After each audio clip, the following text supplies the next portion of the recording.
औज़ुबिल्लाहिमिनश्शैतानिर्रजीम बिस्मिल्लाहिर्रहमानिर्रहीम। ये Multan tax bar association की तरफ से आज हम एजुकेशन सेशन का दूसरा हम इस पर टॉपिक पे इसको हम शुरू कर रहे हैं। जो आज का हमारा टॉपिक है वो है हमारा preparation of final accounts on incomplete record, जिसमें बैलेंस शीट और इस तरह की चीज़ें हम बनाना हमारे उस्ताद मोहतरम मोहम्मद उन्वास गाजी साहब चार्टर्ड अकाउंटेंट से सीखेंगे। तो मैं इस सेशन का बाकायदा आगाज़ करने के लिए जनाब जमील साहब से गुजारिश करूँगा कि वो आकर तिलावत कुरान पाक से सेशन स्टार्ट करें।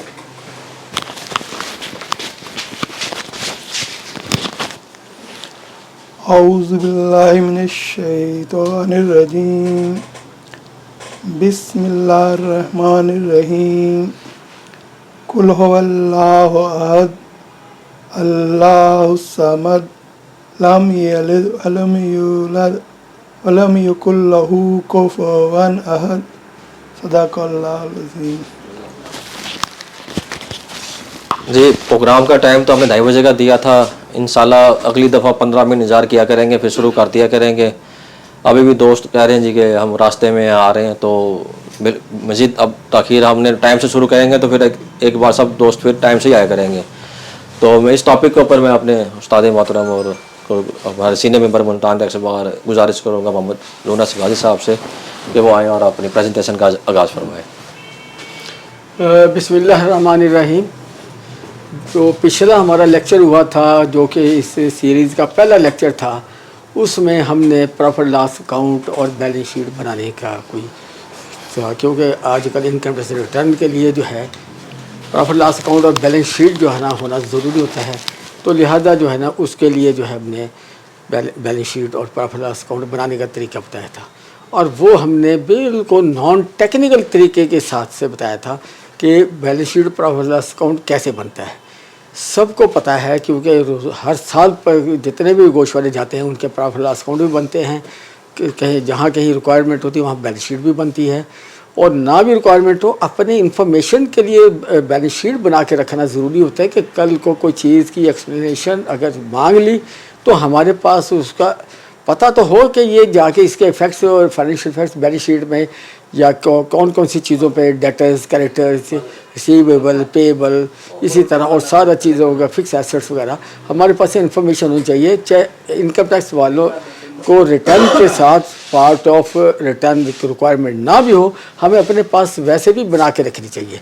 और लिहाजा जो है ना किसी केस में बैलेंस शीट अगर जाती है तो हमारे वो साथी जिन्होंने अकाउंट्स कभी नहीं पढ़ा हुआ वो भी बैलेंस शीट बनाते हैं, और प्रॉफिट लॉस अकाउंट तो हर बंदा बनाता है, अकाउंट पढ़ा है या नहीं पढ़ा है वो तो बनाता है, और हर केस में जाता है वो प्रॉफिट लॉस अकाउंट। तो पिछली बार भी मैंने बताया था कि पुराने ज़माने में ये चलता था कि नो अकाउंट केस, बंदा फ्रैंकली कह सकता था जी मैं नो अकाउंट केस हुई। अच्छा ठीक है। अब जो है ना ये जब से 2001 का ऑर्डिनेंस आया वहाँ बुक्स ऑफ अकाउंट्स मेंटेन करना लाजमी है सबके लिए। वो अलग बात है कि जो पान सिगरेट वाला है या छोटा कोई कारोबार वाला है जो इस अपने एक सिस्टम के तहत अकाउंट नहीं मेंटेन कर सकता है, ना उसको इल्म है, और दूसरा जो है उसका जो है ये कि यानी ख़ुद वो जानता नहीं है कि ये रिकॉर्ड कैसे रखना है। मोटी मोटी चीज़ों का भी रिकॉर्ड रख सकता है, लेकिन कई जगह अनपढ़ लोग होते हैं वो मोटी चीज़ों का भी रिकॉर्ड नहीं रख सकते। तो फिर वहाँ जो है ना वो जो है ये वो बंदा भी, इस तरह का बंदा भी जो है ना वो नहीं कह सकता कि मैं नो अकाउंट केस हूँ। जैसे ही बंदे ने कहा था कि मैं नो अकाउंट केस हूँ तो उसके लिए महकमे को किसी एविडेंस की ज़रूरत नहीं है। अकाउंट्स नॉन मेंटेनेंस की पेनल्टी वो लगा देगा, क्योंकि एडमिशन है उसकी तरफ से, एडमिशन है, वो एडमिट कर रहा है कि जी मैं अकाउंट मेंटेन नहीं कर रहा हूँ। नो अकाउंट केस का मतलब यही कि मैं अकाउंट मेंटेन नहीं कर रहा हूँ। जब अकाउंट मेंटेन ना कर रहा हो तो उसके अकाउंट्स मेंटेन जो लॉ के तहत एक रिक्वायरमेंट है तो वो मेंटेन ना करने की वजह से जो है उसको वो पेनल्टी लग जाएगी, और महकमे को तरद्दुद भी नहीं करना पड़ेगा क्योंकि एडमिटेड है ये कि मैं अकाउंट मेंटेन ही नहीं कर रहा हूँ।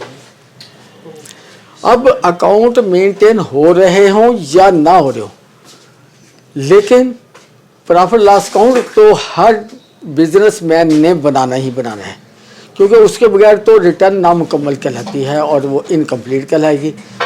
और इनकम्प्लीट रिटर्न में आप बाद में कर तो सकते हैं कि उसकी डेफिशिएंसी पूरी कर सकते हैं, लेकिन वो डेफिशिएंसी भी प्रॉफिट लॉस अकाउंट बना के ही पूरी करनी पड़ेगी, क्योंकि शॉर्ट डॉक्यूमेंट में गुंजाइश है। शॉर्ट डॉक्यूमेंट में हर वो इंफॉर्मेशन, वो चीज़ और डॉक्यूमेंट जो रिक्वायरमेंट होती है उसकी रिटर्न की, वो आप बाद में दे सकते हैं एक्सेप्ट पेमेंट ऑफ टैक्स।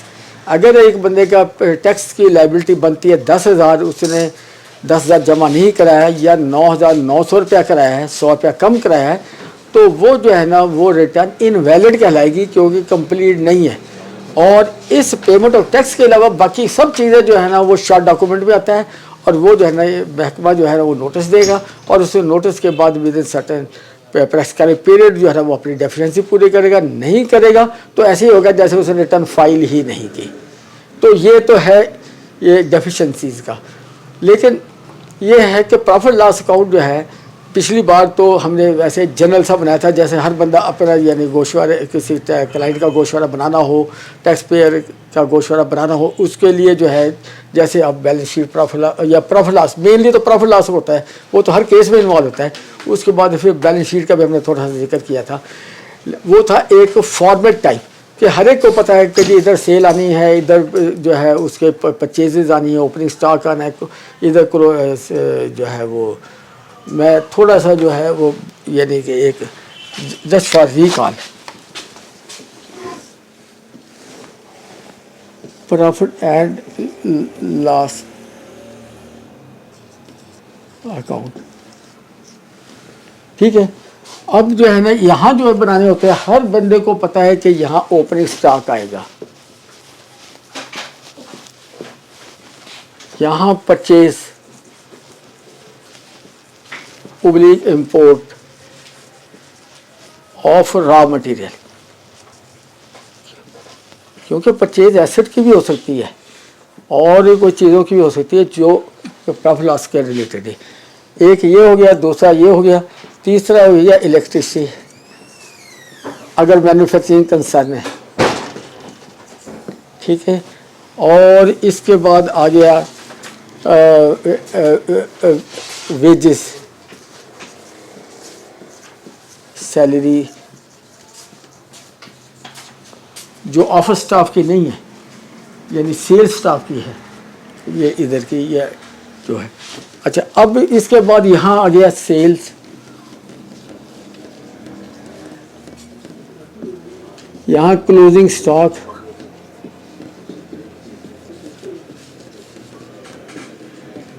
ठीक है।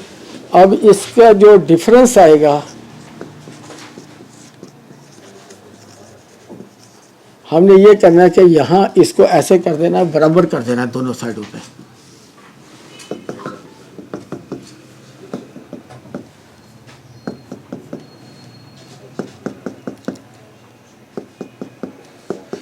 इसी तरह और भी एक्सपेंस हो सकते हैं यहाँ जो इस पोर्शन से रिलेटेड है, वो जो है सारे यहाँ डाल के, तो अगर ये डिफरेंस है, एक डिफरेंस इधर भी हो सकता है।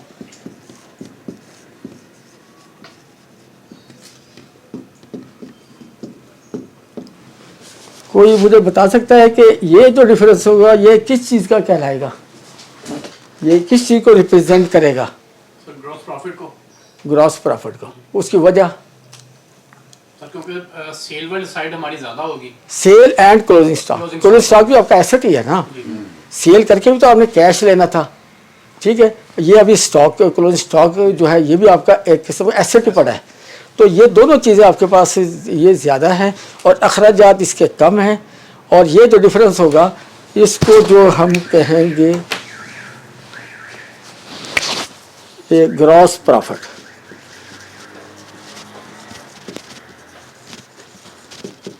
ठीक है। और ये जो है ना ये हमने बराबर करना होता है।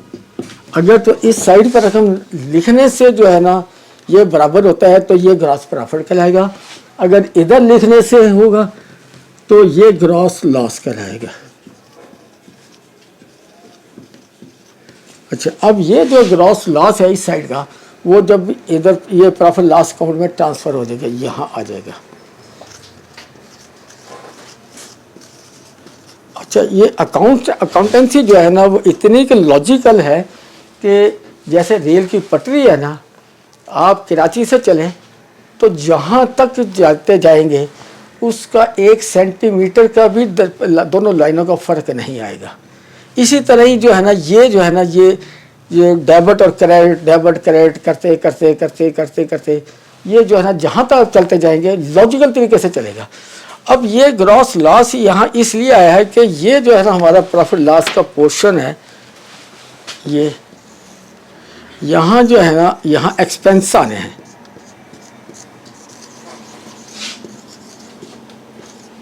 और लॉस भी आपका जो है ना यानी कि ये भी आपका कोई चीज़ ज़ाय हो गई है, चली गई है, वो आप यानी जैसे एक्सपेंस रिकॉर्ड कर रहे हैं, यहाँ मुख्तलिफ किस्म के एक्सपेंस आ जाएंगे।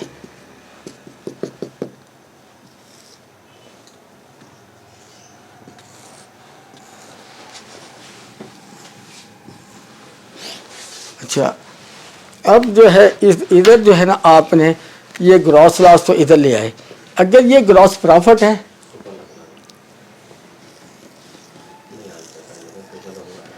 ये इधर आ जाएगा,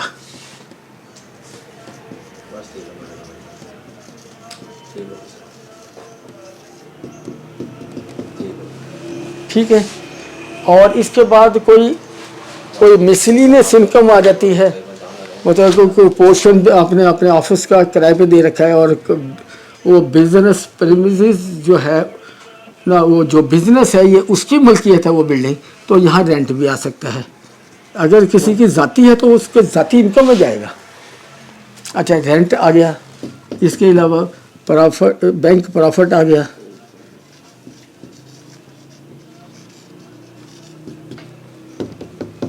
यहाँ जो है मिसलिनियस इनकम आ गई। ये मिसलिनियस इनकम में जो है ये कचरा, रद्दी, जो आपके पास रद्दी वगैरह होती है वो उसकी फरोख्त जो होगी वो मिसलिनियस, क्योंकि इसके लिए प्रॉपर हेड नहीं रखा जाता, कहीं ना कहीं छोटी मोटी कहीं से भी इनकम आ गई तो आप यहाँ के डाल देंगे, तो यहाँ एक्सपेंसेस अपने हेड्स में आएंगे। पिछली बार हमने हेड्स वगैरह लिख के बता दिया था, ये तो सिर्फ आपको रिकॉल कराने के लिए ये किया है कि अब आखिर में फिर आ जाएगा ये जो है, इसको बैलेंस करना है। अब इसको बैलेंस करना है, अगर रकम यहाँ लिखने से जो है ये बैलेंस होता है, इसका मतलब क्रेडिट साइज ज़्यादा है, तो ये नेट प्रॉफिट कहलाएगा।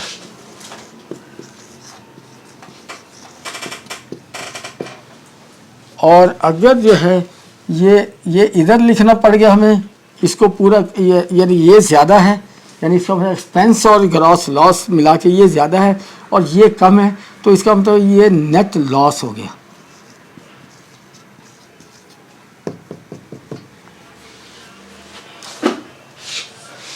ठीक हो गया। इसके मतलब कोई क्वेश्चन हो या कोई जो न्यू कमर्स हैं इस सेशन में उनका कोई इशू हो, क्योंकि पिछली बार तो बड़े सवाल जवाब के साथ डिस्कशन के साथ हम ये किया। हम manufacturing profit and loss account कहेंगे ना, हैं? मैन्युफैक्चरिंग प्रॉफिट एंड लॉस, मतलब वो जो ऊपर वाला पोर्शन है ये प्रॉफिट लॉस अकाउंट है। एक्सपेंसेस आएंगे सारे, हैं? मैन्युफैक्चरिंग नहीं मैन्युफैक्चरिंग नहीं, ये ट्रेडिंग अकाउंट है, trading and profit loss account, इसको आप ऐसे कह दें। ये हेडिंग मैंने गलत लिख दिया, एक्चुअली ये ट्रेडिंग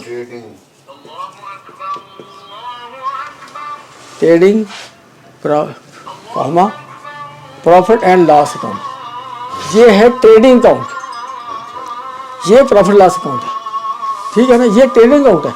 ट्रेडिंग उसे कहते हैं, ये ट्रेडिंग जो होती है ना, ये होती है purchase and sale of finish goods.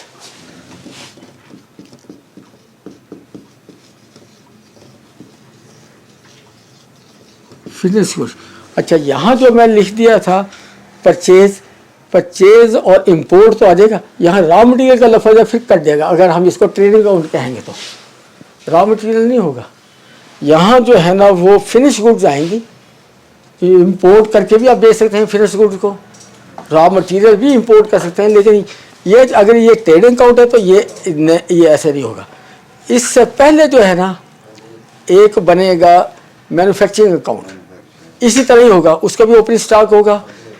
इधर जो है ना उसके परचेज होगी रॉ मटेरियल की, फिर इसके नीचे आ जाएगा, पिछले लेक्चर में हमने एलेबोरेट किया था ओपनिंग स्टॉक यानी कि रॉ मटेरियल का, और उसके बाद जो है overhead expense purchase of raw material, फिर ओवरहेड एक्सपेंसेस जो भी उसके होते हैं उसके।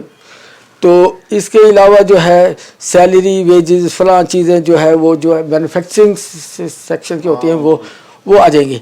फिर उसके बाद जो है ना उसका जो है इधर जो आ जाएगा, इधर आ जाएगा क्लोजिंग स्टॉक आएगा, सिर्फ एक आइटम आएगा क्लोजिंग स्टॉक। अब ये आइटम ज़्यादा होगी क्योंकि इसमें ओपनिंग स्टॉक भी है, परचेसेस भी है, ओवरहेड एक्सपेंसेस भी है, सारा कुछ है। तो अब जो है ना उधर क्लोजिंग स्टॉक आएगा, और क्लोजिंग स्टॉक के बाद जो है ना बाकी जो है ना इसका जो डिफरेंस आएगा वो डेफिनेटली इस साइड पर ही आएगा। नहीं ग्रॉस प्रॉफिट नहीं, इस साइड पर आएगा। ये डिफरेंस जो है ना हम यहाँ इधर ले लेते हैं, इसको डिफरेंस कहेंगे। ये है मैन्युफैक्चरिंग अकाउंट का, अगर हम मैन्युफैक्चरिंग अकाउंट बना रहे हैं ये होगा, इसको हेड होगा कॉस्ट ऑफ गुड्स मैन्युफैक्चर्ड। ये जितनी भी आ जाएगा ना डिफरेंस सारा कुछ वो कॉस्ट ऑफ गुड्स मैन्युफैक्चर्ड आ जाएगा, और वो जो है ना ये यहाँ आ जाएगा, और ये जो है ना ये इसके ऊपर बनेगा ये मैन्युफैक्चरिंग अकाउंट। ये समझिए यहाँ ये बन रहा है, और यहाँ से जो है ना इसके बाद जो है ना ये कॉस्ट ऑफ गुड्स मैन्युफैक्चर्ड जो है ये जो है ना जो पहले आई पड़ी थी वो ओपनिंग स्टॉक हो कहलाएगा, और ये जो है ना ये जो परचेजेस और ओवरहेड एक्सपेंसेस है, ठीक है ना। तो ये और इसके बाद जो है ना इसका भी क्लोजिंग स्टॉक आ जाएगा। ऐसे ये फिर ट्रेडिंग अकाउंट की तरह डील हो जाएगा, सिवाय ये तो हम यहाँ परचेज करेंगे, परचेज नहीं होगा बल्कि अपना ही मैन्युफैक्चर्ड ऊपर से आ जाएगा, इधर उसकी कॉस्ट आ जाएगी। मैन्युफैक्चरिंग जो कर रहा है दारा उसमें हम इसको कहेंगे manufacturing trading and profit loss account. हाँ, ये इसी तरह ही एक पोर्शन ऊपर बन जाएगा, जैसे ये ट्रांसफर हुए इधर या इधर, वहाँ तो वो डेफिनेटली यानी इधर ही ट्रांसफर होगा यहाँ इस पोर्शन में, क्योंकि इसकी जो है ना ये एक साइड ज़्यादा होगी और ये साइड क्लोजिंग स्टॉक कम होगा, और डिफरेंस जो है ना सारा ही जो है ना इधर से जो है ना ट्रांसफर के इधर आ जाएगा। और कोई चीज़ सर इसका ये कह सकते हैं कि जिस तरह का नेचर ऑफ बिजनेस हो उसी तरह की मतलब ही प्रॉफिट एंड लॉस स्टेटमेंट बनेगी? नहीं, प्रॉफिट लॉस अकाउंट स्टेटमेंट तकरीबन एक ही होती है। एक बंदे का बिजनेस मैन्युफैक्चरिंग है ही नहीं। नहीं वो trading and profit loss account बनेगा बस। ट्रेडिंग हाँ, trading and profit loss account बनेगा।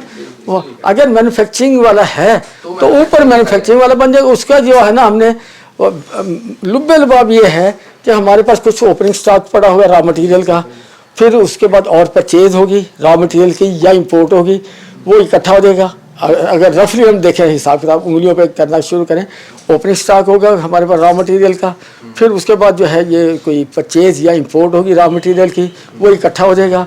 फिर उसके बाद उसको मैन्युफैक्चरिंग के जो एक्सपेंस होंगे वो भी उसमें ऐड हो जाएंगे, ठीक है। अब उसके बाद जो है ना पल्ली साइड में जो है ना मैन्युफैक्चर्ड गुड्स का या रॉ मटेरियल का, सॉरी रॉ मटेरियल यहाँ रॉ मटेरियल चलेगा, मैन्युफैक्चर नहीं चलेगा। जितना मैन्युफैक्चर हो गया ना वो इधर ट्रांसफ़र इधर हो जाना है। अब अगर फिनिश गुड जो बचेगी वो ट्रेडिंग अकाउंट में से बचेगी, यानी ये क्लोजिंग स्टॉक ट्रेडिंग अकाउंट का आएगा, क्योंकि मैन्युफैक्चर यानी यहाँ जो है कॉस्ट ऑफ गुड्स मैन्युफैक्चर्ड, ये जो है ना आखिर में हमने किया ना, ये जितना डिफरेंस आएगा इसका यानी मैन्युफैक्चरिंग अकाउंट का इस साइड का, और उधर क्लोजिंग स्टॉक निकाल दे रॉ मटेरियल का, बाकी तो इसका मतलब है कि जो चीज़ें बनी है ये उनमें कॉस्ट चलेगी, ठीक है, वो फिर इधर आ जाएगी। इसका क्लोजिंग स्टॉक बन के फिर इधर आ जाएगा, और फिर यहाँ से ग्रॉस प्रॉफिट या ग्रॉस लॉस होके इधर आ जाएगा। और अगर सर्विसेज को ये ना उसका प्रॉफिट और लॉस, सर्विसेज में जो है ना मेरी बात सुने, सर्विसेज की अगर बात है तो मैं मुख्तसर बता देता हूँ कि सर्विसेज में ये सर्विसेज समझें, यहाँ रिसीट्स आएंगी। ये सोच साहब को जो है ना, देख रहे पुराने आदमी हैं, इनको सारा पता है। ये रिसीट्स आएंगी। अब यहाँ एक्सपेंसेस आएंगे, बस ये समझिए, यानी कि जो भी एक्सपेंसेस उस अदारे के हैं वो आ जाएंगे, और ये नेट प्रॉफिट या लॉस ऐसे बन जाएगा। आप जैसे जो है ना इनकम टैक्स रिटर्न में आप डालते हैं, यानी कि रिसीट्स डालते हैं, उसमें ना ओपनिंग स्टॉक होता है, ना क्लोजिंग स्टॉक होता है, ना कोई और चीज़ होती है। ऐसी है ना, सर्विसेज में ओपनिंग क्लोजिंग स्टॉक कॉन्सेप्ट नहीं होता। सर्विसेज जो है, जो रिसीट है वो आपकी क्रेडिट साइड में आती है, और उसके बाद जो है ना एक्सपेंस सारे इधर आ जाएंगे। वो आपने देखा होगा वहाँ उसको अदर रेवेन्यू में यानी लिया जाता है, सर्विसेज को, या इसी तरह को कुछ चीज़ें होती है। और कोई चीज़ सर ये जो है अपना, ये आइन में कानून में तो है कि किताबें मेंटेन करनी है, लेकिन मेंटेन तो होती नहीं है किताबें। तो महकमा उसके लिए कोई हम पे पेनल्टी या कोई इस तरह की वो कर सकता है? कभी किताबें नहीं दे रहे? नहीं, पहली तो बात है कि अगर महकमा किसी प्रोसीडिंग में रिकॉर्ड मांगता है, आप नहीं देते, तो नॉन प्रोड्यूशन ऑफ अकाउंट्स तो कहलाएगा, नॉन मेंटेनेंस ऑफ अकाउंट्स नहीं कहलाएगा। वो उसका बैड इफेक्ट जो है ना आपकी असेसमेंट पर होगा, उसका बैड इफेक्ट आपकी असेसमेंट पर होगा। मैंने पिछली बार भी बताया था कि वफाकी टैक्स मौसम जो पहले थे सलीम अख्तर साहब, वो मैं उस वक्त जनरल सेक्रेटरी था पाकिस्तान टैक्स बार, तो मेरे ही टेन्योर में वो उनका आगाज़ हुआ। 5-6 महीने तक तो उनके पास ना होने के 40 सिर्फ कंप्लेंटें आई थी, 40 के करीब 6 महीने में। फिर हमने जो है ना, मेरे साथ थे, मेरे प्रेसिडेंट थे अशरफ हाशिम साहब फैसलाबाद के, और मैं, हमने पूरे पाकिस्तान के बड़े शहरों में लेके गए थे उसको। और मुझे याद है कि जहाँ कहीं चैम्बर ऑफ कॉमर्स होता था, वहाँ हम चैम्बर ऑफ कॉमर्स में भी एक प्रोग्राम उसका करवाते थे। अपना टैक्स बार में तो करना ही करना था, एक चैम्बर ऑफ कॉमर्स का भी प्रोग्राम करते थे। तो कोयटा में जब हम गए ना, तो वहाँ चैम्बर ऑफ कॉमर्स में भी प्रोग्राम था उनका। चैम्बर ऑफ कॉमर्स के प्रोग्राम में उन्होंने एक बात कही थी, वो ये थी कि जब आप कहते हैं ना मैं नो अकाउंट केस हूँ, तो वो नो अकाउंट केस का मतलब वो कहता है मेरे नज़दीक इसके अलावा कुछ नहीं है कि आप एक सफ़ेद कागज़ लें, ये एक कागज़ लें सफ़ेद, नीचे दस्तखत करें और ITO के हवाले कर देंगे, जिसमें जो लिखना आप लिख लें, इसके ऊपर जो लिखना है लिख लें, ठीक है ना। क्योंकि हमारे खिलाफ जाएगा ना, हम कोई अपने जो प्रॉफिट अकाउंट में जो अखराज बता रखे हैं, जो सेल या इनकम दिखा रखी है, उसको सब्सटेंशिएट करना तो हमारे ज़िम्मे है ना, कि हम ये सब्सटेंशिएट करें कि वाकई ये इतने ही है या नहीं। जब नहीं करेंगे तो वो फिर एस्टिमेशन करेगा। हाँ, मतलब कर सकते हैं ना मुझे, क्या यहाँ तो ऐसे होता है नहीं, जुर्माना नहीं करेगा, वो नॉन प्रोड्यूसर ऑफ अकाउंट्स का बैड इफेक्ट आप पे आएगा। अच्छा। और वो ये नहीं कह सकता आपने अकाउंट मेंटेन नहीं किया। एक बताए अकाउंट मेंटेन किया हुआ लेकिन किसी वजह से नहीं पेश कर सका अकाउंट, सही है, तो इसका मतलब ये तो नहीं कि असेसमेंट फिर उसके उस पे होगी, अपना जो वो चाहे, सेल वो रिजेक्ट कर देगा डिक्लेयर एक्सपेंसेस जो है, मतलब वो जो नहीं, आप पिछले थे उसमें प्रोग्राम में आप, तो पिछले प्रोग्राम में मैंने बताया था कि बड़ी पुरानी बात है, आज से 35-40 साल पुरानी बात है। ट्रिब्यूनल में केस आया था जिसमें ये हुआ था कि नो अकाउंट केस था, और उस ज़माने में सेलें होती थी बड़ी थोड़ी सी, से 10 लाख थी, ITO साहब ने पकड़ के 14 लाख कर दी, ठीक है ना। अब जो है ना, जो यानी टैक्स पेयर की तरफ से आया था वकील, उसने जो एक नया ही पॉइंट रेज किया जिसमें महकमा नॉकआउट हो गया था, वो ये था कि जी ठीक है जी, मैं तो एक्सेप्ट कर रहा हूँ कि मैं नो अकाउंट केस हूँ, मेरे पास कोई रिकॉर्ड नहीं है, ठीक है। अब ये महकमा जो है, ये 10 लाख मेरी डिक्लेयर्ड है, इसको 14 लाख पे सेल लेके गया है, ये पौधे 14 पे क्यों नहीं रुका और 14.25 पे क्यों नहीं गया? इसके पास कोई वर्किंग है, कोई इसका जो है ये फील्ड इंफॉर्मेशन या कोई और चीज़, क्या इसके पास मटेरियल है जो ये 10 लाख से चला सेले ले जा के 14 लाख पे कर दी? 14.25 पे क्यों नहीं रुका या 14.25 पे क्यों नहीं गया? ये तो एक सेल की बात कर रहा हूँ। इसी तरह एक्सपेंसेस की भी बात है। एक्सपेंसेस नहीं, एक्सपेंसेस में बस क्या, एक बंदे ने 50,000 का एक्सपेंस क्लेम किया है, वो कहता है जी मैं तो इसको 30 अलाउ करता हूँ। अभी वो 30 जो है वो किस बेस पे अलाउ कर रहा है? वो डिस अलाउ जो 20 कर रहा है, 20.25 क्यों नहीं किए तो 20.25 क्यों नहीं किए? वो कैसे कैलकुलेट किया 20,000 कि जिसको डिस अलाउ कर रहा है? उसके पास क्या इन्फॉर्मेशन है, क्या मटेरियल है, कोई वर्किंग है उसके पास? तो फिर इसका मतलब क्या, इस मैं कह रहा हूँ नो अकाउंट केस हो, और महकमे के पास भी उसकी जो उसने अडॉप्ट किया उसकी भी वर्किंग कोई नहीं है, तो हम तो दोनों सेम फुटिंग पर है ना। तो ये तो नहीं कि मुझे तो बैड इफेक्ट दे दिया जाए और वो बगैर किसी वर्किंग है वो इफेक्ट दे जो जिसकी उसके पास वर्किंग ही कोई नहीं है। मुझे तो ऑप्शन दिया है ना भी, ये सेल्फ असेसमेंट है कि आप अपनी मर्जी से करें जो कुछ करना। नहीं, बात हो रही है यानी कि जो हमारा डिक्लेयर वर्जन है, अगर कभी ऑडिट में आ गया कि ऐसी कुछ है या जहाँ आईटीओ ने असेसमेंट करनी है और मैंने अकाउंट पेश नहीं किए, ठीक है ना, तो जैसे अब भी होता है एक्स पार्टी अगर हो जाता है ना तो अकाउंट पेश नहीं किए तो वहाँ भी वो अपनी मर्जी की कर लेता है ना, तो वहाँ भी ये ठीक है, मैंने तो अकाउंट पेश नहीं किए थे, महकमे के पास क्या चीज़ है जो इसने ये कैलकुलेशन की, ये डिसअलाउ किया, ये एक्सपेंस को इतना डिसअलाउ किया, सेल को इतना इंक्रीज किया, फला किया, उसकी वो वर्किंग बता दे, कोई फील्ड इंफॉर्मेशन, उस बिजनेस से रिलेटेड इंफॉर्मेशन। जहाँ तक आपका सवाल था ना कि जो है ये जो है आपका जो है ये कि सर्विसेज में या नेचर ऑफ ट्रेड के मुताबिक ये profit loss account balance sheet ये नेचर ऑफ ट्रेड का इससे कोई ताल्लुक नहीं, फॉर्मेट इसका यही होगा। हाँ यही होगा, उसके अपने रेलेवेंट खर्चे आ जाएंगे, वो चीज़ें आ जाएगी, उसकी रेलेवेंट किस्म की चीज़ें आ जाएंगी। एक्सपेंस या जो परचेजेस होंगी वो इसी साइड में आनी है। सेल और कोई अदर इनकम जो आ गई है, बैंक प्रॉफिट आ गया है, रेंट आ गया या कोई और चीज़ मिसलेनियस इनकम आ गई, कचरा रद्दी वगैरह फरोख्त हो गया, जो कुछ है वो इधर आ गया, तो वो जो है ना वो आएगा ऐसे ही, फॉर्मेट यही रहेगा हर किस्म का कारोबार के लिए। वहाँ कोई इसकी शक्ल तब्दील नहीं हो जाएगी, चीज़ यही रहेगी। नेचर ऑफ ट्रेड बदलती रहेगी, उसके हेड्स अगर आप जनरल बात करें तो परचेज ऑफ रॉ मटेरियल अगर कहेंगे तो कोई भी बिजनेस है उसका कोई भी मटेरियल आया है वो तो इसी में ही आएगा। सैलरी वेजेस हैं, इलेक्ट्रिसिटी है, फलां चीज़ है और चीज़ है, कुछ वो सारे इसी में ही आएंगे ना, कास्ट जो आएगी वो अलग से। यानी नेचर ऑफ बिजनेस का ताल्लुक इससे नहीं है, आइटम इसी तरह ही अपीयर होने हर नेचर ऑफ बिजनेस के में।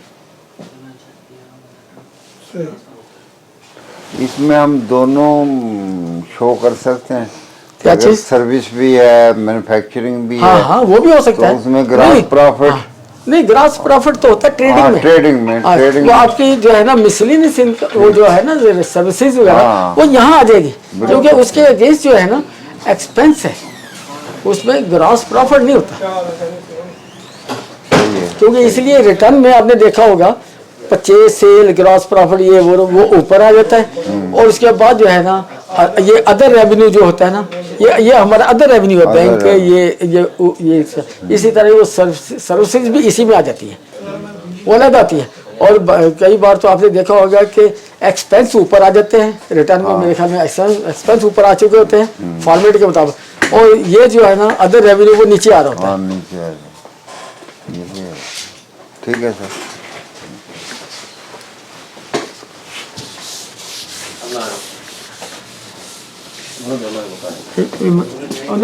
इमरान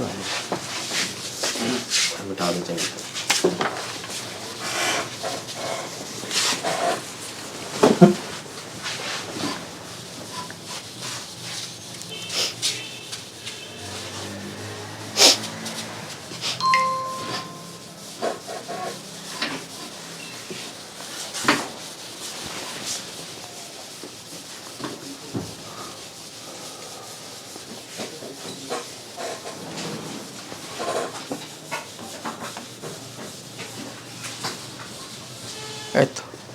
इधर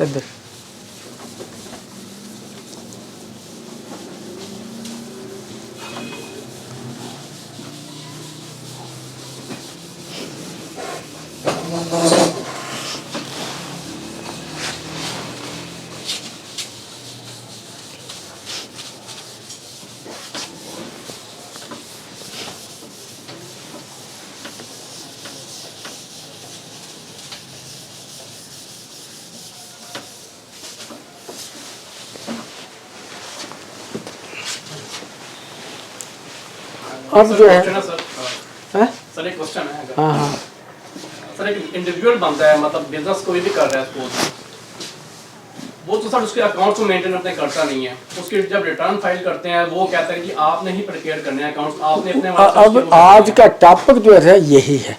ये तो एक एडिशनल जरा, ताकि आपको जो नए आ जाए हैं थोड़ा सा उनको वो background profit loss balance sheet की हो जाए, प्रॉफिट लॉस की बैकग्राउंड से हो जाए। अब जो है ना मैं उसी साइड पे ही आ रहा हूँ, ठीक हो गया सर, ठीक है ना। आपको वो कहता है जी आप ही ने करना जो करना है, बिल्कुल ऐसे। ठीक है ना। उसमें सर मैं कहता हूं बेस किसको बनाएंगे उसकी वो बेस अभी मैं बता देता हूँ, अभी बताता हूँ, सारा कुछ ही बताता हूँ, यही इसी काम के लिए आ जाए। ठीक हो गया। तो उसके लिए जो है ना अब ये है कि प्रॉफिट लॉस अकाउंट, ठीक है।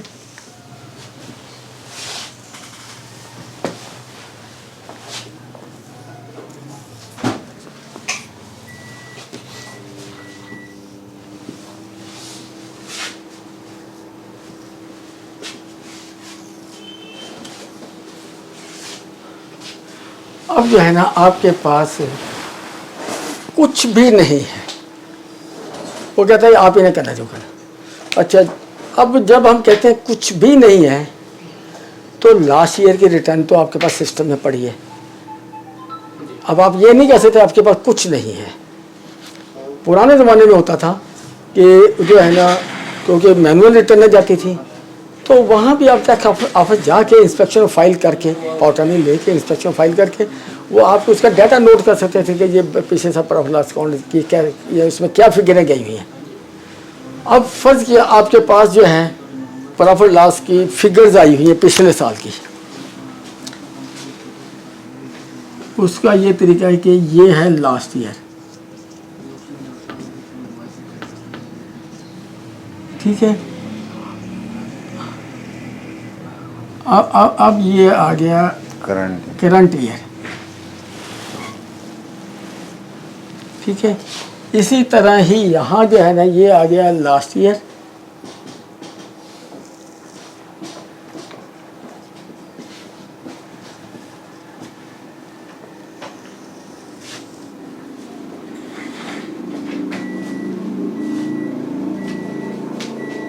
और ये करंट ईयर, ठीक है। और हम जो है ना इसको यहाँ से नीचे तक ले जाते हैं। इसी तरह ये भी जो है ना हम नीचे तक ले जाते हैं,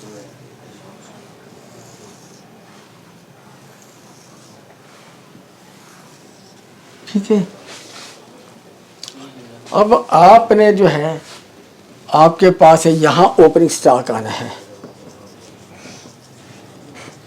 ठीक है। यहाँ जो है ना परचेज आनी है। अब मैं एक्सपेंस को आइटम वाइज लिखने के बजाय मैं ओवरहेड एक्सपेंस कह देता हूँ, यानी सारे वेजेस वगैरह जो भी है आपने यहाँ ये, ठीक है ना। अब ये आपके पास ये है क्वेश्चन मार्क कि यहाँ क्या आना है। अब यहाँ भी क्वेश्चन मार्क है कि यहाँ करंट ईयर में क्या आना है, ठीक है। अब आपके पास जो है यहाँ जो है ये, ठीक है। यहाँ जो है ना आपके पास ओपनिंग स्टॉक भी है, ठीक है। ये जो है ना परचेजेस भी है, ये ओवरहेड एक्सपेंसेस भी हैं, और यहाँ जो है ना फर्ज किया आपका ग्रॉस प्रॉफिट है, ये इधर आएगा ग्रॉस प्रॉफिट।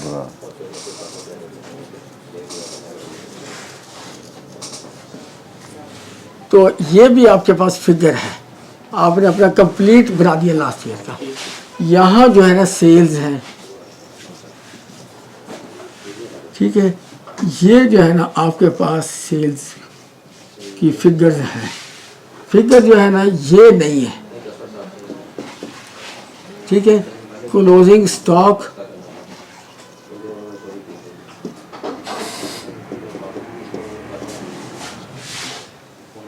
ठीक है।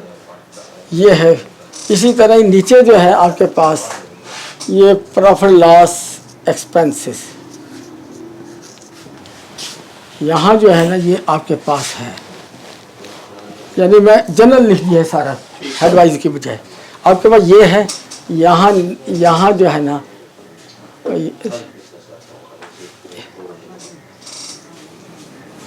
यहाँ नहीं है, और इधर भी जो है ना यहाँ नहीं है, और ये जो है ना ग्रॉस प्रॉफिट जो है ना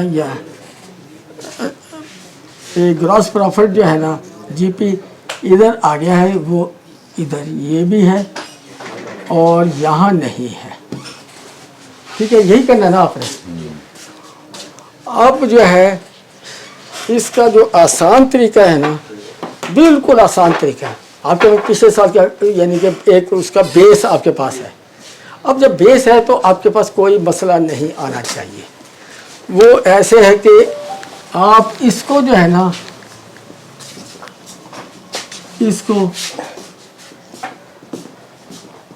इसको परसेंटेज कर दें इसकी।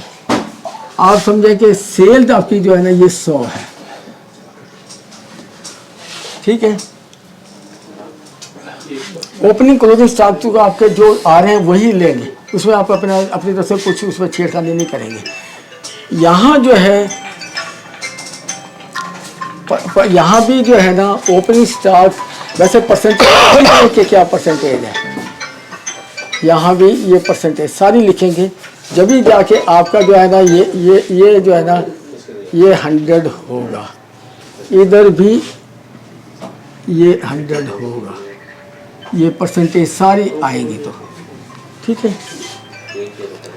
अब आपने जो है ना सिंपल काम करना है कि ये सेल आपने 100 ले लिया ना, तो सेल 100 लेने के बाद आपने उस ये जो है ना ये परसेंटेज जो हमने लिखी है ना, यहाँ भी जो लिखी है ये परसेंटेज ऑफ सेल, ठीक है। आपने परसेंटेज ऑफ सेल के मुताबिक जो है ना ये पिछले साल का लिख लें, ठीक है। अब जो है ना अब आपने अगले साल का बनाना है। आप इसको जो है ये जो है ना ये 100 है ना, इसको जो है ना इसमें 5% बढ़ा दें, क्योंकि हर साल इंक्रीज होता है। अनलेस के कोई आपके पास डेफिनेट कोई ऐसी पक्की चीज़ ना हो जो है ही यानी कि हवा में है, मैं उस अकाउंट की बात कर रहा हूँ। आप इसको 105 पर ले जाए,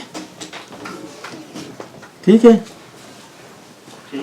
अब 105 का फर्ज किया, ये जो है ना ये परचेज जो है ये 75% है, और कुछ ये 15% 20% तो ये है ओपनिंग स्टॉक है उसका।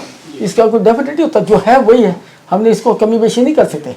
इसमें परसेंटेज नहीं, ये परसेंटेज तो आएगी उसकी क्या है, लेकिन अब आपने जो है ना ये करना है कि ये 105 का जो है ना ये समझेगा ये 100 है, इसकी जो ये परसेंटेजेस आ रही है ना ये आप 100 की इसको 100 ट्रीट करते हुए 105 की आपने यहाँ सारी लिख देनी है। सारी परसेंटेजेस जो हैं आपने उसको 105 की करके, और अगर आप इसी तरह लेके जाएंगे ना सारा अकाउंट नीचे तक, तो यहाँ जो है ना प्रॉफिट भी उसका 5% बढ़ जाएगा, ठीक है। ग्रॉस प्रॉफिट भी बढ़ जाएगा, एक्सपेंसिव बढ़ जाएंगे, लेकिन सारी फिगरें जो है ना पिछले साल से डिफरेंट होंगी, ठीक है ना। लिहाजा कोई ये नहीं कह सके कि आपने पिछले साल के अकाउंट देखे वहाँ से बढ़ा दिए। फॉलो करके कि नहीं करके, ज्यादा भी हो सकती है, कम भी हो सकती है।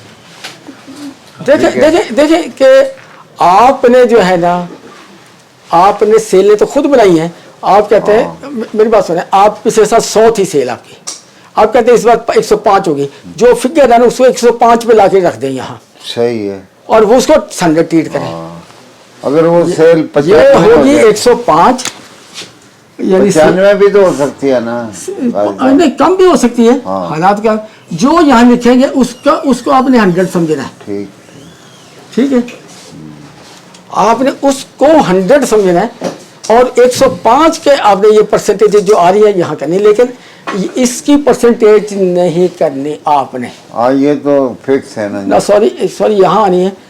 ठीक है ना, यहाँ बस ये लिखने की जरूरत ही कोई नहीं, आपने 5% बढ़ा रहे हैं। अच्छा, फिर उसके बाद जो है आपका जो है ना ये देखेंगे कि इसमें जो है ना कुछ चीज़ें ऐसी हैं जहाँ परसेंटेज अप्लाई नहीं करेंगे, जैसे एक्सेप्शंस इसकी, जिसको वो कि इतनी इफेक्ट कोई इतने प्रोमिनेंट नहीं है एक्सेप्शन। ठीक है, उसमें एक तो बिल, बिजली, टेलीफोन, यूटिलिटी की तो भी कोई यूटिलिटी हो गई, बिजली, टेलीफोन, इसी तरह ही कोई और पक्का खर्चा।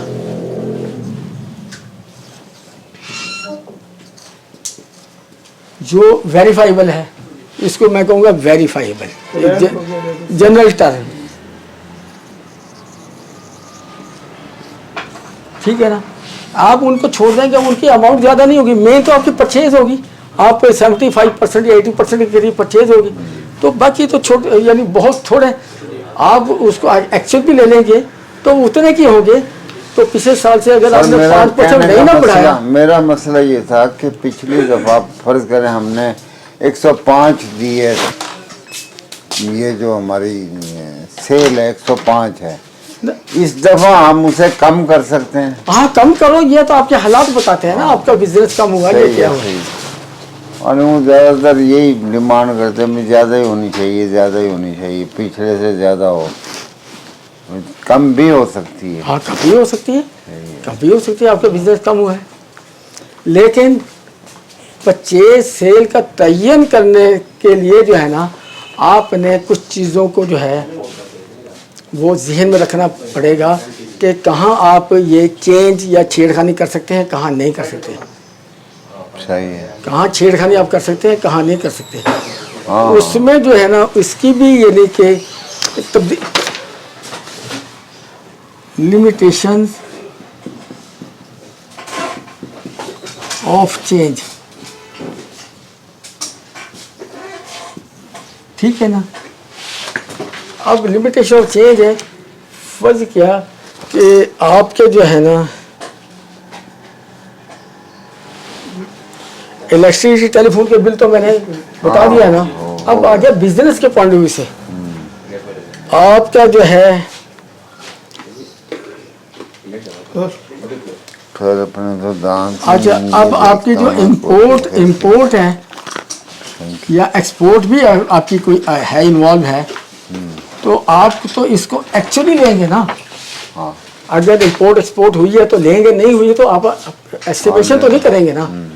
ठीक है ना। अच्छा, दूसरा हो गया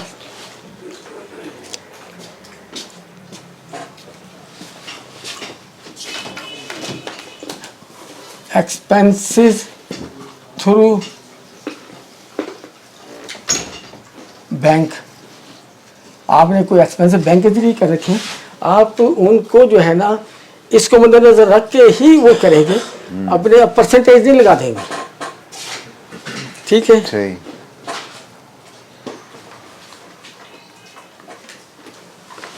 अच्छा, एक्सपेंस इसको सेल, परचेज, ये बैंक के जरिए जो हुए हैं ना, ये सारे थ्रू बैंक।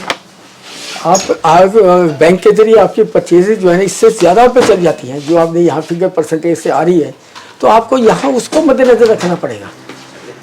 फिर आपको जो है ना यहाँ इसको मद्देनजर रख के सेल जो है ना, सेल आपको फिर वर्कआउट करनी पड़ेगी कि पहले इसको मद्देनजर रख के परचेज को, या आपकी इंपोर्ट है, परचेज थ्रू बैंक है या कुछ है, आपको इसको मद्देनजर रख के वहाँ जो है ना फिर इसका 100 इधर करना पड़ेगा, और बाकी खर्चे जो है ना वो उस 100 के रेशो से आ जाएगा। ये 75% ही हो जाएगा। ठीक है, और बाकी खर्चे जो है वो आप उस परसेंटेज से लेते आएंगे वो सारा प्रॉफिट लॉस आपका एक नई फिगर्स वाला बन जाएगा। सर अगर ये प्रीवियस डाटा ही ना हो उसके पास नहीं, न्यूली है वो कहता है आप नहीं करना जो नहीं अगर तो पहला साल है ना, जी पहला साल तो पहला साल है तो और हवा में है उसका अकाउंट। लेकिन ये चीज़ें आपने मद्देनजर रखनी है कि बैंक के जरिए कितनी पेमेंट आई है, कितनी गई हैं, ठीक है, कितने के एक्सपेंस हुए हैं, कितने इसमें। अच्छा, ये जो है ना जिनको पर आपका जो है ना सेल उब्लिक परचेज सब्जेक्ट टू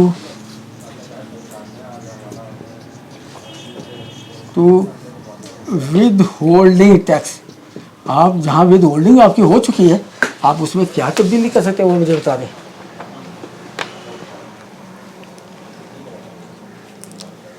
अच्छा, किसी ने सेल टैक्स इनवाइसेस दी हैं आपको,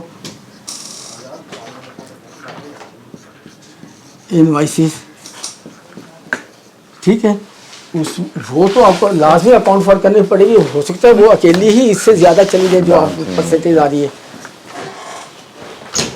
मतलब जितने रिसोर्सेज हैं, जितनी इंफॉर्मेशन है उसी की बेस पे या नहीं, जिसका कोई बेस नहीं है जी। आप वहाँ ये परसेंटेजेस तो लगा सकते हैं, लेकिन अगर कोई डेफिनेट आपके पास इंफॉर्मेशन है और ये इसके परचेज ही आपकी इससे ज़्यादा हो रही है तो आप परचेज जो है ना यहाँ रख लें, इसको वर्क बैक करके इसको इसका 100 करें। फर्ज किया ये 80% है, 75% की बजाय 80% है, ठीक है ना। तो आप इसको 80 ट्रीट करते हुए अगर ये 80 है, ये वाली फिगर, ये फिगर जो यहाँ आई हुई है ये 80 है, तो इसकी सेल के यानी उसी पिछले साल के रेशियो से क्या होगी, ये इसका 100 क्या बनेगा, उसको यहाँ रख दें। वो बाकी जितने भी है ना जो कहीं से वेरीफाइबल नहीं है या क्रॉस चेकिंग नहीं है उसको आप उस तरह कर देंगे।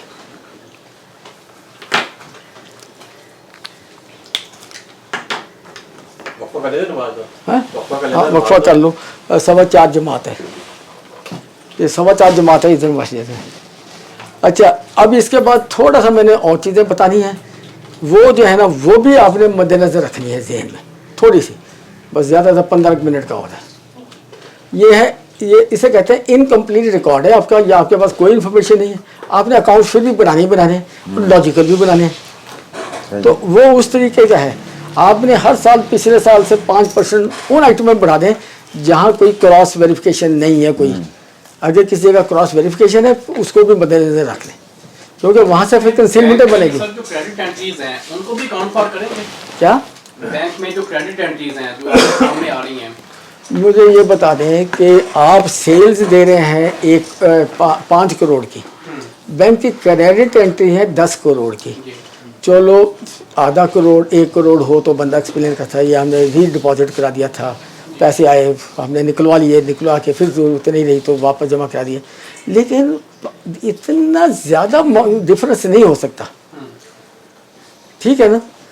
और या फिर आप इस्टेब्लिश करें कि इसमें सेल के अलावा भी कोई चीज़ है, मतलब मालिका ने इतना पैसा और लगाया, ठीक है, या इसमें ये जो सेल है आपकी, सेल में सेल टैक्स भी आया, ठीक है ना। आप तो यहाँ सेल बता देना सिर्फ, लेकिन सेल टैक्स तो नहीं ना इसमें दिखाएंगे, तो वो सेल टैक्स तो आपके सेल टैक्स रिटर्न में होगा, ठीक है। तो यहाँ यानी कि ये जो है ना, ये इसमें आप अपने नोट में तो बताएंगे ये सेल इतनी है, इसमें सेल टैक्स इतना है, यहाँ सेल आएगी सिर्फ, और आपने तो सेल ही दिखानी है। वो जो है ना सेल टैक्स कलेक्ट किया पब्लिक से, वो भी तो बैंक में सेल के साथ ही आया ना, वो भी आप लेस करेंगे। बैंक की कॉन्ट्रा एंट्रियाँ भी लेस करेंगे। कोई बैंक ने गलती से डेबिट कर दिया तो फौरन वो क्रेडिट करेगा, क्रेडिट आ गया। अगर क्रेडिट गलती से कर दिया फौरन डेबिट करेगा, वो हाथ से काट के तो एंट्रियाँ ठीक नहीं ना करेगा, ठीक है ना। ये बस नमाज पढ़ लें, उसके बाद अभी आप क्वेश्चन हो या कोई इशू हो या कोई चीज़ हो। अच्छा, इमरान ये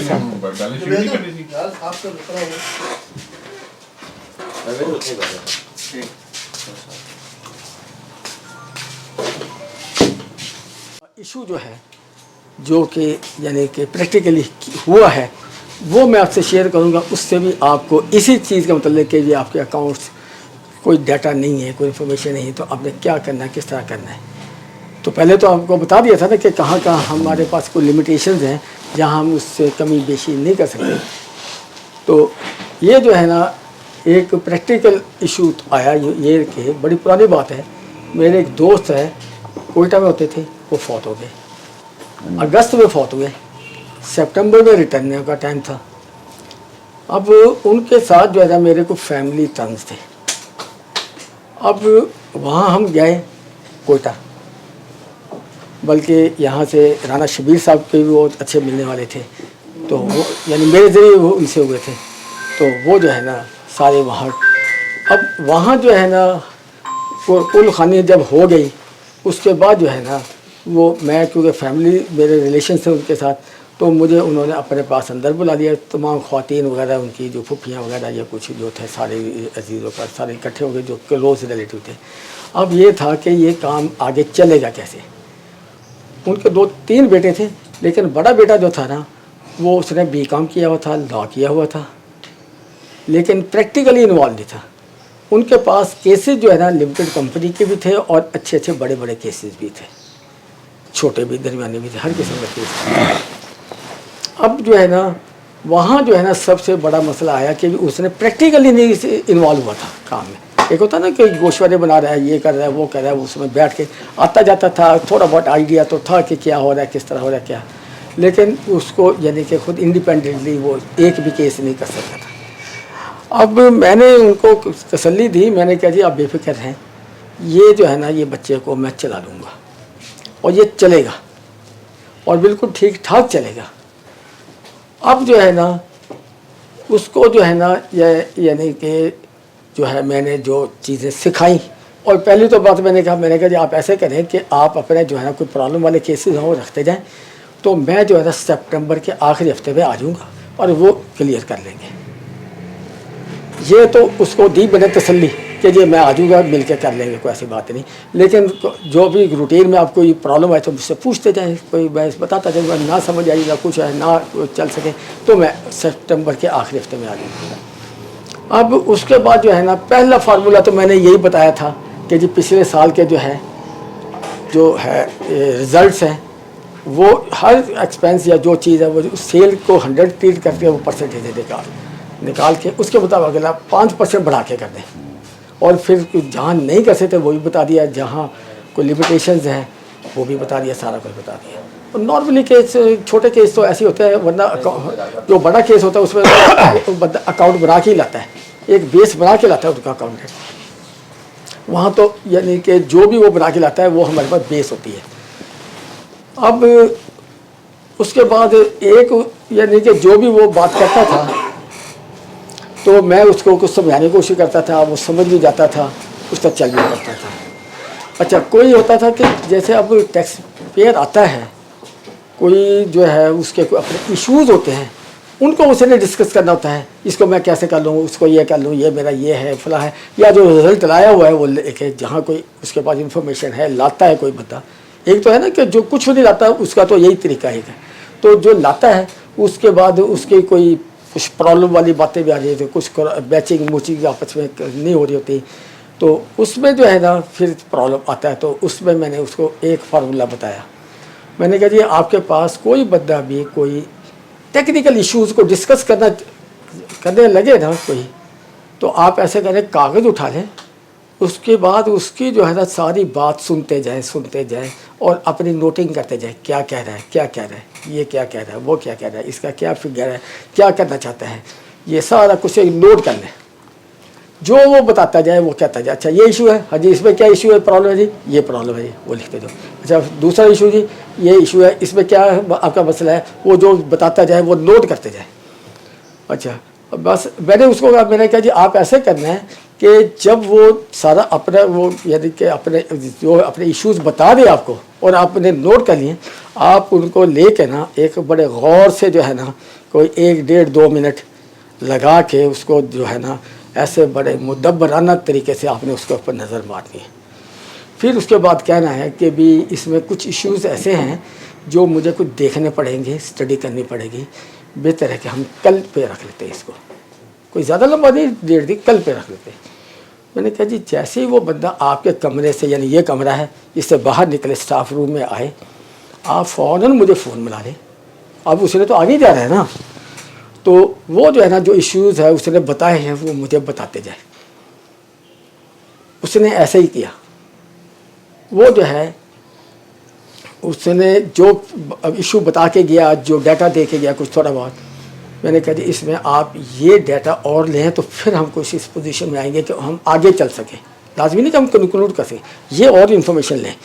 अच्छा यहाँ जो है ना इसका जो वो कह रहा है इस तरह करना, इसकी बजाय इस तरह करें तो ये ज़्यादा बेहतर होगा, इसका ये फ़ायदा होगा, फ़लाँ चीज़ इस तरह, फ़लाँ चीज़ इस तरह, हर एक इशू को एलेबोरेट करके कमेंट्री वो बना लेता था। वो अपने नोटिंग, मैं जो बताता था ना उसके मुताबिक नोटिंग कर लेता था अपनी। अब अगले दिन जब आता था तो जिस तरीके से ये बताता था इसमें ये डाटा और ये इस तरह फलां, या इसको ऐसे नहीं तो ऐसे करें तो इसका ज़्यादा फ़ायदा होगा, या बता भी देना कि ये फ़ायदा हो जाएगा, ये इसका आप ऐसे कह रहे हैं, ये कह रहे हैं तो इसको छेड़खानी करना नुकसानदेह भी हो सकता है। तो सारा कुछ जो है ना उसको बताता था। और वो जो है ना जो वो इन्फॉर्मेशन उसको देता था, क्लाइंट तो जो है ना पता नहीं कब से है उनके वालिद साहब के पास आ रहा था, लेकिन वो देखता था कि यार ये जो बातें कर रहा है ये तो उससे भी आगे की कर रहा है बातें। तो उसका कोई भी केस जो है ना वो नहीं गया। और एक बार उसने जो है ना ये मेरे पास इशू लेके आया फ्लोर मिल का, कि जी फ्लोर मिल है इसका मैं कैसे करूं। मैंने कहा जी फ्लोर मिल में आप ऐसे करें कि पिछले साल कितनी उसने गंदम की ग्राइंडिंग की है, वज़न, और पिछले साल के बिजली के यूनिट, यानी आपको कोई पता नहीं कि पर मंथ कितनी यानी एक यूनिट कितनी एक मंथ को कितने यूनिट लगते हैं, आपको कोई इल्म नहीं। आप बेस कर लें पिछले साल को, आपके पास पिछले साल का तो डाटा है। अब वहाँ देखें कि भी जो है ये जो है उसने बिजली के यूनिट और क्वांटिटी ऑफ वीट जो ग्राइंडिंग की आपने, इसके ऊपर पर यूनिट निकाल लें। अगर वो जो पिछले साल जो बना था, क्योंकि वो सीनियर यानी प्रैक्टिशनर थे, उन्होंने किसी बेस पे किया होगा ना, तो लिहाजा वही बेस हम यहाँ कर लेंगे। तो अब इसके मुताबिक जो है ना आप ये देखें कि इस साल के यूनिटों को आप अगर करें तो आपकी कितने मन आती है।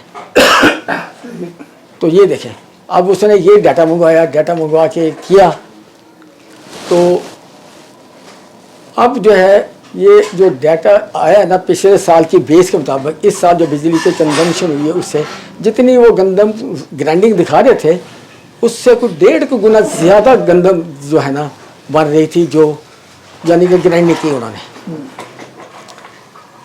अच्छा, अब उस पुराने वक्तों की बात है, ये सब 2004 की बात है। तो उन्होंने जो है ना 7 करोड़ की परचेज दिखाई हुई थी गंदम, जबकि उसी रेट के मुताबिक जो एवरेज रेट आ रहा था उसके मुताबिक जो है ना वो 11-12 करोड़ के करीब बढ़ रही थी,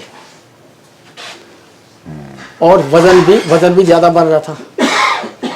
अब मैंने उसको बताया, मैंने कहा जी आपका ये जो इतना ज़्यादा वज़न बढ़ रहा है ना, जो उस रेशो से ग्राइंडिंग बनती है इस साल की यूनिटों के हिसाब से, उससे जितना ज़्यादा है वो जो है ना ये इन्होंने परचेज अपनी नहीं दिखाई।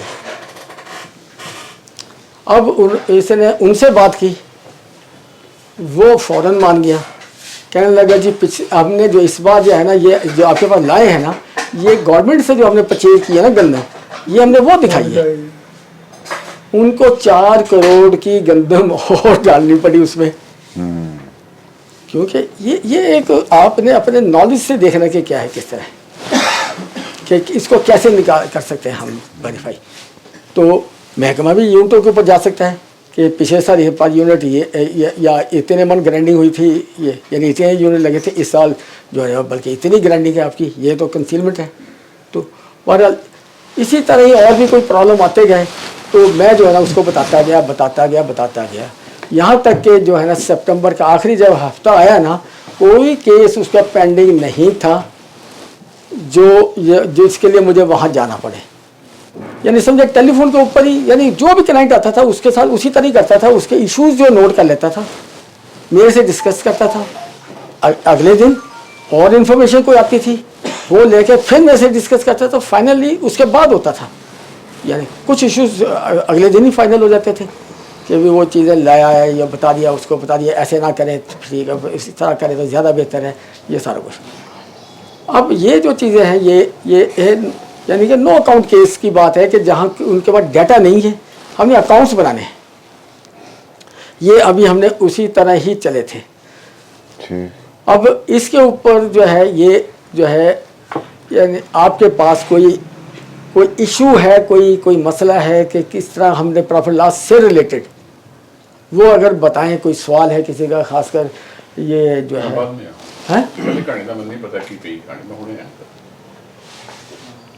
तो मैं मुख्तसर दस देना कि ये प्रॉफिट लॉस अकाउंट बनाना है ना, जहाँ कोई हमारे पास डाटा नहीं है, तो वहाँ जो है ना हमने ये बनाया था कि पिछले साल का तो हमारे पास इंफॉर्मेशन होती है, रिकॉर्ड होता है, पिछले साल की तो होती है जी, ठीक है ना। अब आपको कोई पता नहीं कि अगले साल की फिगरें क्या आनी है। आप ऐसे करें कि सेल जो है ना उसको कर लें 100, यानी उसको 100 यानी सेल को 100, बाकी जितने भी बाकी खर्चे हैं या जीपी है, ओपनिंग स्टॉक है, फला है, उसकी वो परसेंटेज करके निकाल के नीचे दोनों को 100 कर दें ना। 100 नहीं होगा बल्कि जीपी आ जाएगा, 100 जाके प्रॉफिट लॉस में जाके होगा 100। तो उस तरह करके आप जो है ना ये कर लें, और अगले साल की जो फिगर आपने डालनी है ना, आप जो है ना ये यानी कि आप 100 की बजाय आप सेल को 105 पे कर लें, यानी 5% बढ़ा के रख लें। फिर 105 को 100 ट्रीट करते हुए बाकी सारा कुछ उस तरह कर लें। कुछ चीज़ें ऐसी थी जिसकी वो एग्जाम्पशन थी, आप वो इसमें फिट नहीं हो सकते, मतलब बिजली का खर्चा है, टेलीफोन के खर्चे हैं, या कोई इंपोर्ट है, वो आप कमी बेशी नहीं कर सकते। इसी तरह ही जहाँ विद होल्डिंग हो चुकी है, जहाँ यानी क्रॉस वेरिफिकेशन है, मतलब विद होल्डिंग हो चुकी है, कहीं से सेल टैक्स इनवाइसें मिली हुई हैं, या बैंक के थ्रू कुछ चीज़ें हुई हुई हैं, आप उनमें जो है ना अगर तो जो आपकी फिगर आ रही है बैंक वाली चीज़ें जो है ना उससे कम में है तो फिर कोई फ़र्क नहीं पड़ता। ये ना हो कि उससे ज़्यादा निकल जाए, सेल है सेल ही उससे ज़्यादा निकल जाए, जो आपने 100 को 105 किया है। तो अगर जो है ना परचेज आपकी वेरीफाइबल है, इस साल के तौर पर इंपोर्ट किया है और आप बेच रहे आगे, ये वेरीफाइबल है। आपकी परचेज पिछले साल फर्ज का 85% थी सेल का, आप इसको 85% करके उसको 100 कर दें, उसके बाद उस 100 के मुताबिक परसेंटेज यानी वो कर दें सारा कुछ। ये हुआ था। ठीक है सर। सर इसमें एक मेरी तरफ से एक क्वेश्चन है कि अब चूंकि आयरस है, सॉफ्टवेयर के थ्रू ये सारा कुछ हो रहा है, और वो पीछे एक्सेल की वर्किंग है, जो कुछ भी यानी रिटर्न है, रिटर्न के कॉलम फिक्स हैं, यहाँ पे परचेज आनी है, जहाँ पे सेल का कॉलम है तो सेल आनी है, एक्सपेंसेस भी फिक्स हैं, वो कभी तब्दील नहीं हुए। वो पिछले मेरे ख्याल 2014 के बाद सेम ही आ रहे हैं कि कौन कौन से एक्सपेंसेस हैं। तो अब अगर हम ये फार्मूला लगाते हैं तो ये कहाँ तक कामयाब होगा, जबकि कंप्यूटराइज्ड दौर है। पिछले फ़र्ज़ करो 14 से डाटा एक बंदे का डिपार्टमेंट के पास मौजूद है, एफपीआर के पास मौजूद है, तो ये जब एक फार्मूला लगाएंगे तो सबकी उसी यानी 5% जिस तरह फरमा रहे हैं तो 5% ही हर एक्सपेंस में और परचेज सेल में हो जाएगा। इसका एक तो फायदा होगा कि आपकी फिगर सारी तब्दील हो जाएगी पिछले साल से, और ऐसा लगेगा जैसे खुद बनाए गए हैं। लेकिन पिछले सालों से जब वो एफपीआर ने जो पिछले कई सालों से जो ऑडिट की सिलेक्शन होती रही है, वो जो फार्मूला ना बताने वाली वो यही स्कीम होती थी कि पिछले सालों के कंपैरिजन करके कि अच्छा जी इसमें कोई अनजेन्युइन चीज़ तो नहीं है, तो उसकी बुनियाद पे ये ऑडिट करते रहे। तो क्या ये एहतमाल नहीं होगा कि जो है ना पिछले 5 सालों का भी या 10 सालों का डाटा उसके साथ जो है ना टैली हो रहा होगा, और परसेंटेजें नज़र आ रही होंगी कि जो है ना ये सेम स्टेट आ रही हैं, तो इसका मतलब है कि ये बात ये है कि पहली तो बात है कि आपने बताया है कि जी वहाँ हेड स्पेसिफाइड है, तो स्पेसिफाइड हेड्स का तो हमारे साथ तल्लक ही नहीं है, हमारा तल्लक तो फिगर से है। वहाँ हमने फिगर कौन सी रखनी है? में फिगर्स है ना, फिगर्स डालनी है तो एक ही कॉलम में डालनी है, पिछले साल का भी जो एक्सेल की पिछले डिपार्टमेंट के पास मौजूद होगी तो उसी कॉलम के साथ वो कंपैरेटिव खड़ी तो होगी। कर लें, हम तो बढ़ा रहे हैं, इधर सेल भी तो बढ़ा रहे हैं ना, हाँ जी, तो इधर खर्चे नहीं बढ़ेंगे। है ना, वो ठीक है सर, तो लेकिन वो नहीं, या तो उनके पास कोई मटेरियल है उसको गलत साबित करें, फिर है बात करें। हम तो बढ़ा रहे हैं। मटीरियल बैंक स्टेटमेंट है मटीरियल। नहीं नहीं, वो तो मैंने पहले कह दिया कि बैंक के थ्रू कोई ट्रांजैक्शंस हुई हैं, अगर आपकी इस फिगर से वो कम है, इस फिगर से कम है, फिर तो आपकी ज़्यादा आ रही है तो वैसी बात नहीं, क्योंकि रूटीन में आ रही है, इतने तो होते होंगे खर्चे खुर्चे सारा कुछ जो उस पिछले साल के परसेंटेज के मुताबिक। सेल्स बैंक स्टेटमेंट, सेल्स जो है ना बैंक स्टेटमेंट से कम नहीं, ज्यादा होनी चाहिए, कम नहीं होनी चाहिए। कम नहीं होनी चाहिए। बैंक स्टेटमेंट को से ज्यादा हो। नहीं, बैंक स्टेटमेंट में भी मैं जाते हुए नमाज को जाते हुए बता के गया था कि बैंक स्टेटमेंट में भी लाजमी तमाम क्रेडिट एंट्रीज जो है ना वो सेल हो, उसमें जो मालकान की तरफ से पैसे आ सकते हैं। क्रॉस एंट्री पास कर बैंक टू बैंक जाती है, वो निकाल ले उसको। या अच्छा हाँ बेस बनाना हाँ, मेरे ख्याल में जरूरी है, क्योंकि बैंक में हाँ, बैंक हम को बेस बनाना नॉर्मली जरूरी है। देखते नहीं है, बैंक के फिगर सामने होगा ना तो सेल बनाने में फिर आसानी होगी। नहीं, उसके लिए फिर आपको जो वर्किंग करनी पड़ेगी ना, बैंक की क्रेडिट एंट्रीज जो है ना आपको वहाँ से मिल जाएंगी। आपने उसमें से क्या क्या लेस करना है। पहली तो बात है, अगर आपने if you are registered person तो फिर आपने सेल टैक्स भी कलेक्ट किया है, वो भी सेल प्राइस के साथ आपको मिला है, जो कि आपकी सेल नहीं है, वो आपका इनपुट आउटपुट का है मामला, ठीक है ना, तो लिहाजा वो लेस हो जाएगा। इसी तरह ही जो है जो बैंक की यानी काउंटर एंट्रीज है, तो बैंक इसको काउंटर एंट्री कहते हैं, जो बैंक की काउंटर एंट्रीज है, बाज का ना एक अकाउंट से दूसरे में नहीं, काउंटर एंट्री हम उसको कहते हैं कि वो बैंक ने गलती की, डेबिट किया कोई आइटम, फौरन याद है कि ये तो गलत हो गया, उसको फौरन क्रेडिट कर दिया, यानी क्रेडिट एक आ गया, लाजमी आएगा। अगर क्रेडिट गलती से कर दिया वो डेबिट करके करेंगे, फिर भी क्रेडिट एक क्रेडिट लाजमी आ जाएगा।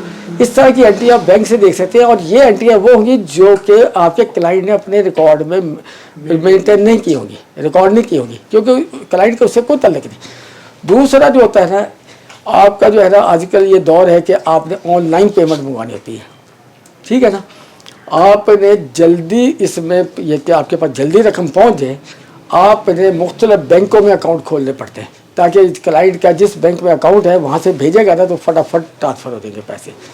और जो पैसे आपके जो है ये पैसे इस तरह के आते हैं, और फिर अगर आपने लिमिट अकाउंट भी ले रखा है, लिमिट अकाउंट पे आपको जो है वो मार्कअप लग रहा होता है, तो आप जो है ना अपने कभी कहेंगे कि आपके जो पैसे दूसरे अकाउंटों में हैं वो वहीं पड़े रहें, एक दिन भी नहीं आप बर्दाश्त करेंगे पड़े रहें, क्योंकि एक दिन का मार्कअप पड़ जाएगा इधर, तो आप फ़ौरन उनको ट्रांसफ़र कर देंगे इधर, यही लिमिट अकाउंट में।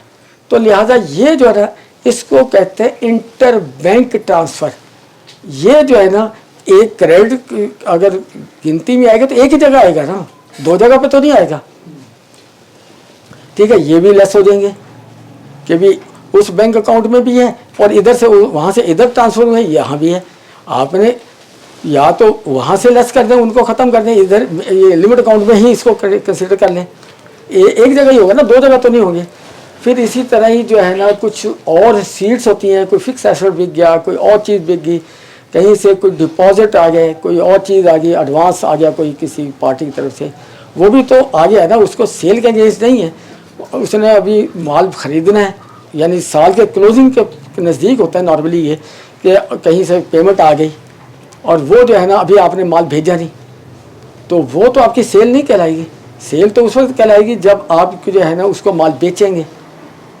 सेल टैक्स में तो जो है ना अगर यानी कि वो यानी कि आगे एडवांस आ गया, वो सेल टैक्स की रिटर्न में वो सेल ही ट्रीट होगा, क्योंकि एडवांस अगेंस्ट परचेज जो होगा वो यानी कि इसकी यानी कि होगा, उसकी गिनती में जाएगा। लेकिन ये प्रैक्टिकली ये पॉसिबल नहीं है, और उसकी वजह यह है कि ये आपने एडवांस की बेस पे आपने अगर इसको सेल टैक्स रिटर्न में इंकॉर्पोरेट कर दिया, लेकिन जब प्रैक्टिकली जो होगा वो ट्रांजैक्शन होगी, तो ट्रांजैक्शन जो होती है बात एक रनिंग अकाउंट चल रहा है, इतने आगे पैसे, इतना बिल चला गया, इतने आगे, कोई स्पेसिफाइड टू बिल नहीं होते पैसे, तो आप वो कैसे उनकी एडजस्टमेंट करेंगे, वो प्रैक्टिकली पॉसिबल ही नहीं। प्रैक्टिकली पॉसिबल ही नहीं है कि आप उनको लेस करके कह दी इस वजह से इतने मैंने एडवांस दे दिए थे, दूसरा जो है ना उसमें ये भी होता है कि रेट का फ़र्क पड़ जाता है एक एक दिन का, वो फिर अच्छा बाज़-औक़ात पैसे आ चुके होते हैं लेकिन वो फिर वापस करने पड़ते हैं कि अच्छा जी कैंसिल हो गया, तो इस वजह से वो मुमकिन नहीं है। नहीं, इस तरह के भी जो अगर वापस भिजवाए होते हैं पैसे वो भी लेस हो जाएंगे, वो सेल अरे बिजनेस के वॉल्यूम पे भी है ना, अगर बिजनेस आपका बड़ा है तो आप फिर इस तरह सिर्फ बैंक पे नहीं रहेंगे, आपके पास और भी रिकॉर्ड होगा। बैंक में तो रिकवरियां होती हैं कि आपने ले लिया या किसी को दे दिया, नहीं बाकी चीजें तो लेकिन मेनली तो रिलेटेड टू सेल आते हैं ना पैसे, हाँ। मोस्ट यानी मेनली जो आते हैं। कोई जरूरी नहीं सेल के पैसे आते हैं आपके नहीं पास वो तो मैंने बताया और भी पैसे आ सकते हैं, हाँ, तो ये ज्यादा लेकिन हमें स्पेसिफाई छोटे अकाउंट में तो ये चल जाता है मामला, मतलब वॉल्यूम नहीं है इतना, एक पर्सनल है बंदे का। ना बड़े अकाउंट में चलता है ये, छोटे अकाउंट में तो वो बल्कि बैंकिंग ट्रांजेक्शन इतनी ज्यादा होती भी नहीं वहाँ। अच्छा मगर तो टाइम भी है ना, अगला प्रोसेस शुरू कर लो। बस खत्म है सारा। कहते जी अगला है यही बताना था जो प्रैक्टिकली मैंने वो केस हाँ, था सही वो है। उसको जो है ना यानी कि सितंबर तक मेरे वहाँ जाने की जरूरत नहीं पड़ी। यही चंद यही फार्मूले जो थे। आने हम एक दूसरे की मदद कर सकते हैं ना, टेलीफोन पे भी लोगों की, मतलब तो ये है ना। हमें तो नहीं कहते इसी वास्ते कहते ना सारे टेलीफोन पे काम चला लीजिए। क्लोज करिए। ठीक, आज एक इंतहाई मुसरत का दिन भी हमारे लिए कि मुल्तान टैक्स बार की कोशिश से और काबिज से और मौलाना खातून साहब सदर हमारे मौजूद हैं, तो इस्लामाबाद FTO साहब को मिलकर भी हैं, चेयरमैन साहब को भी अप्रोच किया है FBR के। हमारा मसला 2019 में जब हुआ था, जब हमारी डेवलपर्स और बिल्डर्स की जुरिडिक्शन को ट्रांसफ़र कर दिया गया था लाहौर में, तो वापस मंगवाने के लिए बहुत कोशिश करते रहे, और FBR की जैसे एक रवायत है कि वो लेट व लाल से काम लेते रहे, ऐसा आज करते हैं कल करते हैं, आपको प्रॉब्लम क्या है, हमें एप्लीकेशन भेजें, कितने लोग आपके साथ हैं, आप कितने लोग हैं, आप लोग तो हमें RTO लाहौर में रहना चाहते हैं, बेसिकली वहाँ CTO लाहौर है, तो CTO लाहौर में रहना चाहते हैं और आप हमें ऐसे तंग कर रहे हैं, तो आप क्यों इस तरह कर रहे हैं। तो इस सिलसिले में फिर हमने हमारे अल्हम्दुलिल्लाह 30 से 35 एप्लीकेशन भी हमारे मेम्बरान ने हमें दी कि जिन्हें हमारे केसेस हैं और हम वॉलंटरी आपको एप्लीकेशन दे रहे हैं, आप इनको भेजें। तो फाकी तहसील डॉक्टर आसिफ महमूद जहा साहब को और फिर चेयरमैन FBR में भी हमने भेजी हुआ एप्लीकेशन, अल्हम्दुलिल्लाह वो वहाँ से आज नोटिफिकेशन आ गया। इस सिलसिले में भी आज अभी केक कटिंग हम एक सेरेमनी करेंगे, तो सबसे इंस्ट्रक्शन चेंज हो गई मुल्तान हो गई है सर, आज और नोटिफिकेशन जारी हो गया है बोर्ड की तरफ से, FBR की तरफ से, बोर्ड की तरफ से FBR ने जारी कर दिया आज। अभी ये और इसने मुल्तान का नहीं पूरे पाकिस्तान में जारी कर दिया कि जहाँ जहाँ से बाकी CTO इस्लामाबाद की थी, तो बाकी भी शहरों में थी, रेलेवेंट जोन में सब उन्होंने वापस उन्होंने मतलब कर रेलेवेंट जोन में, सिर्फ एक जिन्होंने प्राइम मिनिस्टर स्कीम अवेल की हुई है तो उनको अपने पास रखा वही लाहौर में, वो भी आ जाएंगी। अब चंद एक स्कीम के लिए 2 4 5 लोग 10 लोग होंगे जो अभी लाहौर में, बाकी मैक्सिमम हमारी 99% आ गई हैं। तो मैं अब इस तकरीब को ख़त्म, अभी लेक्चर ख़त्म करने के लिए मैं खातम साहब को गुजारिश करूँगा कि वो आए और हमारा शुक्रिया अदा करें और अगले केक कटिंग सेरेमनी के लिए सबको दावत दें। हाँ इमरान केक लिया। बिस्मिल्लाहिर्रहमानिर्रहीम। बहुत मेहरबानी जनाब मोहतरम उस्ताद मोहतरम जनाब मोहम्मद यूनुस गाजी साहब, आपने बहुत ही अच्छे अंदाज से, बहुत ही बेहतरीन अंदाज से हम जैसे जो यानी कम नॉलेज वाले यानी ख़ुसूसन अकाउंट्स की उससे कम दस्तरस रखने वालों को भी ये बात समझ आ गई, और आपने अनकम्प्लीट रिकॉर्ड बल्कि एक चीज़ की बुनियाद पे सारा रिकॉर्ड मेंटेन और रिटर्न का जो है ना डाटा बनाना जो है ना वो हमें सिखाया, और इंशाल्लाह हमारे साथी जो है ना हम अपने क्लाइंट्स को इससे मुस्तफ़ीद करेंगे और अपने केसों में ये जो है ना अप्लाई करेंगे फार्मूले। इसके साथ ही मैं तमाम शुरका का इंतहाई शुक्रगुजार हूँ कि उन्होंने इस प्रोग्राम में ये एसएच है उन्हीं की जो प्रोफेशनल कैपेसिटी है उसको बूस्ट करने के लिए ये मुनक़िद किया गया था, जिसमें जो है ना आप लोग तशरीफ़ ले आए और आप लोगों की भी इंतहाई शुक्रिया कि आपने टाइम निकाला और आप इससे आपके जो ना टैक्स प्रैक्टिस और टैक्स जो प्रोफेशन है उसमें आपकी जो चाहत है वो नज़र आती है कि आप लोग मतलब है इसको कितना एक यानी अपने प्रोफेशन को यानी बढ़ाने के लिए आप ने टाइम निकाला। बहरहाल बहुत मेहरबानी। इसी के साथ ही अभी मोहतरम मोहम्मद इमरान गाजी साहब हमारे जनरल सेक्रेटरी हैं, तो उन्होंने ऐलान भी किया कि हम आपकी एग्जीक्यूटिव बॉडी ने एक काविश की थी जिसकी बुनियाद पे अल्हम्दुलिल्लाह डेवलपर्स और बिल्डर्स के जो केसेस लाहौर गए हुए थे वो वापस आ गए और उनका नोटिफिकेशन हो गया। तो उसी सिलसिले में एक छोटी सी तकरीब है, यानी एक छोटा सा केक है जिसको हम यानी आप सबकी मौजूदगी में सेलिब्रेट करना चाहते हैं। तो वो उसके लिए भी जनाब की शिरकत जो है ना हमें बहुत मेहरबानी होगी अगर आप शरीक हो जाएंगे तो बहुत मेहरबानी। Thank you.